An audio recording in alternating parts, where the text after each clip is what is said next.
Okay, this is Chapter 8 review number 4. It says if the central angle is 15 degrees, what's the interior angle? And what is the exterior angle? Well, the easiest way to do this is to think about any polygon that you might have. And let's just look at a hexagon as an example. So a hexagon looks something like this. And I know it's not a very good one, but let's just assume that it's a regular one.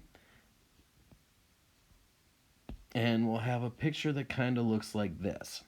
Now, the central angle is this angle right here, which is 15 degrees. The central angle and the exterior angle are always the same, so this will also be 15 degrees.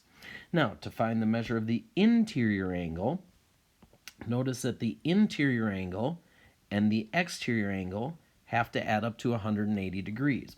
So if you do 180 minus the exterior angle, that will give you the interior angle, which in this case is going to be 165.